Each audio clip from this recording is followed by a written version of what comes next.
Success in the restaurant business isn't just about the food. It's about knowing when to stay in the kitchen and when to step into the spotlight. I learned this lesson from my father, though not in the way my in-laws might think.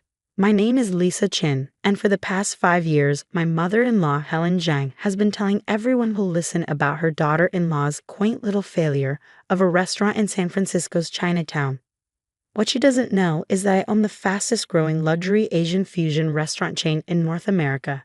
It started 10 years ago, when I graduated from the Culinary Institute of America. Instead of taking prestigious offers from Michelin-starred restaurants, I decided to help my father run his small traditional Chinese restaurant, Golden Palace.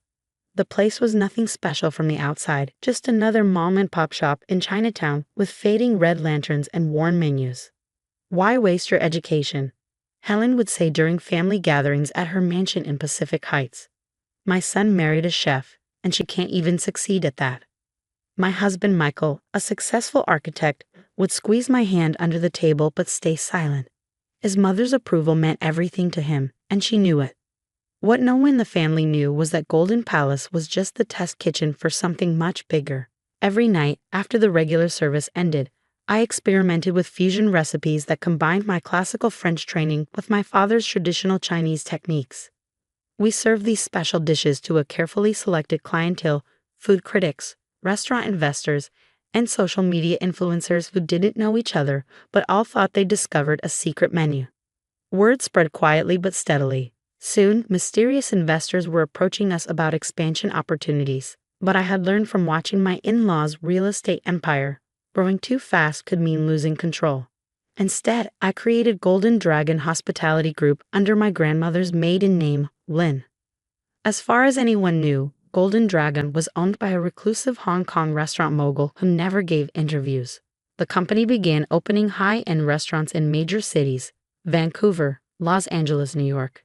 Each one was an instant success, with month-long waiting lists and glowing reviews. I ran everything from my tiny office above Golden Palace, using video calls and a trusted team of managers. My father helped me maintain the secret, proud to see me building something on my own terms. "Let them underestimate you," he'd say in Mandarin, smiling as he chopped vegetables. "The best recipes are the ones that surprise at the perfect moment."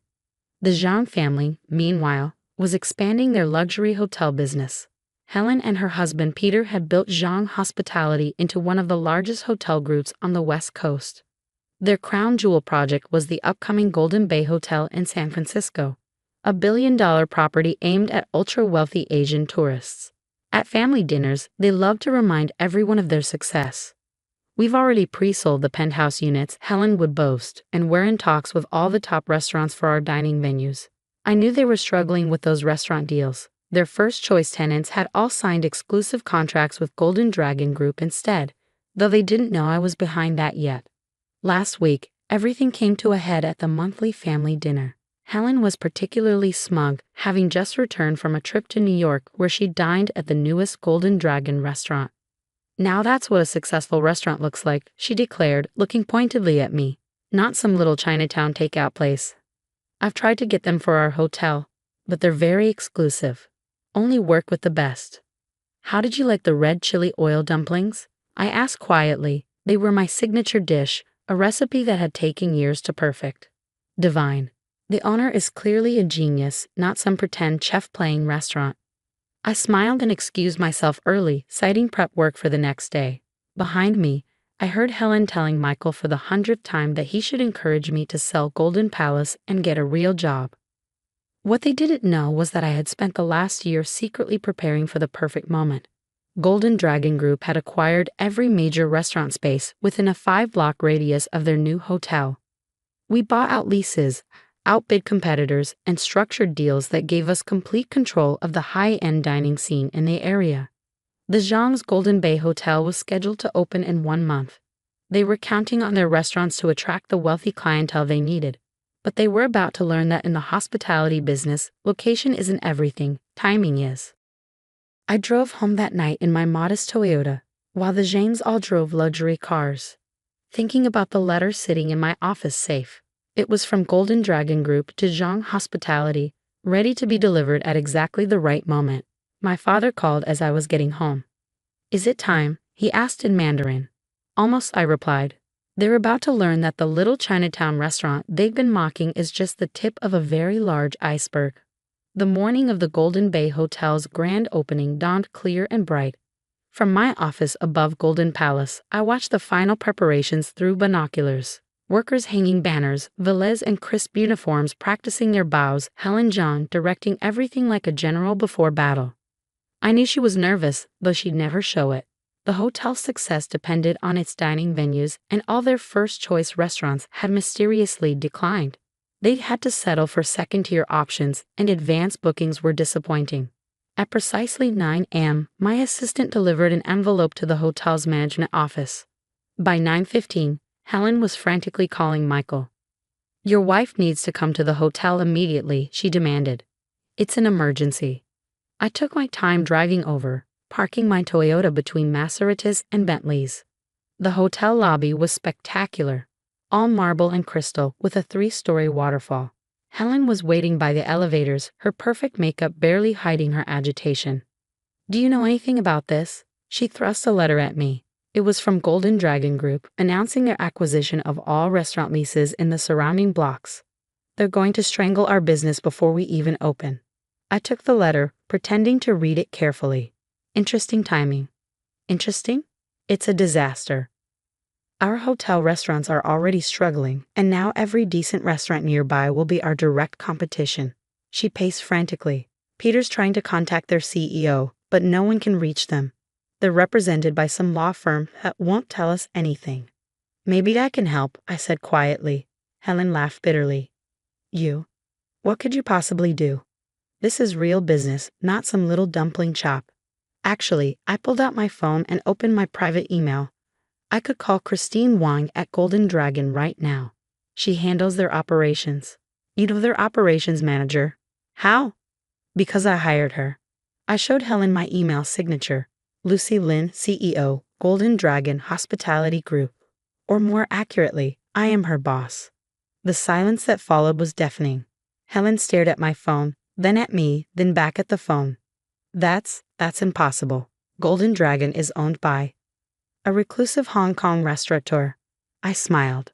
That was a convenient story. I've been running Golden Dragon Group since I founded it 5 years ago. Every restaurant, every lease, every acquisition. All me. She sank into a lobby chair, her world visibly tilting on its axis. But your little restaurant. Golden Palace is my test kitchen, where I develop new recipes, train chefs, perfect techniques. Those red chili oil dumplings you loved in New York? I created them in that little dumpling shop you loved to mock. Peter Zhang burst out of the elevator, followed by their lawyers. "Helen, the situation is worse than we thought. Golden Dragon owns everything within." He stopped short when he saw me.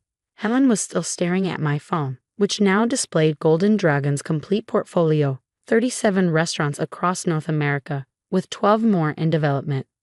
"Hello, Peter," I said calmly. "I believe we should discuss your hotel's dining options." The next hour was surreal. In the hotel's main conference room, I laid out 2 options for the Zhangs. Option 1, Golden Dragon would open competing restaurants in all our nearby locations, effectively ensuring the hotel's dining venues would fail. Or Option 2, I continued, Golden Dragon takes over all your hotel's restaurant spaces. We bring our reputation, our chefs, our waiting lists. We turn Golden Bay into the city's premier dining destination. "You planned this all along," Helen whispered. "All those years pretending to be." "I learned from watching you," I replied. "You taught me that perception is power. I just chose to be underestimated rather than overexposed." Peter, ever the businessman, was already calculating. "Your terms?" "Standard management contract, but with one condition." I smiled at Helen. "You both have to come eat at Golden Palace. At the family table, in the kitchen where I first learned to cook." The lawyers spent the next few days working out details, but the deal was done. Golden Dragon would operate all dining venues in the Golden Bay Hotel, instantly making it the hottest reservation in town.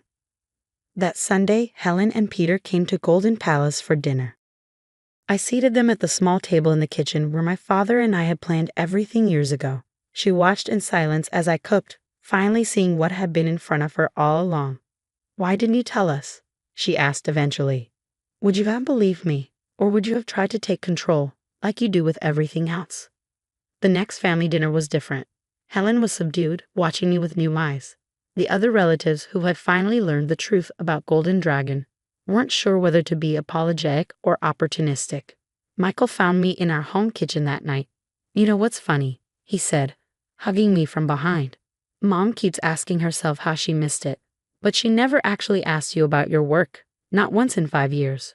Golden Bay Hotel became a massive success, largely due to its restaurants. Hotel guests have to book dining reservations months in advance. The waiting list for my chef's table is over a year long. I still run Golden Palace, still develop new recipes in its kitchen, but now Helen comes by sometimes, sitting quietly at that kitchen table, watching me work. Slowly, she's learning that success doesn't always wear designer clothes or drive luxury cars. Last week, she brought her granddaughter, my daughter Amy, to the kitchen. "Teach her," Helen said simply. "Teach her to build something of her own." I smiled and handed Amy an apron. Some recipes, after all, are worth passing down. The Toyota still sits in my parking spot at Golden Dragon's corporate headquarters. The valets have learned not to question it, just like they've learned not to judge success by its cover. Yesterday, a young chef came to me for advice about starting her own restaurant. As we talked in the Golden Palace kitchen, I thought about perception and power, about quiet success and loud failure. "Build something real," I told her. "The recognition will come when it matters." Golden Dragon continues to grow, but its heart remains in that small Chinatown kitchen where it all began. Every new chef we hire trains there first, learning that the most important ingredient in success is patience. And Helen, she finally learned that sometimes the most powerful people in the room are the ones you've been underestimating all along. After all, in business as in cooking, timing is everything. And revenge, like the perfect dumpling, is best served at exactly the right moment.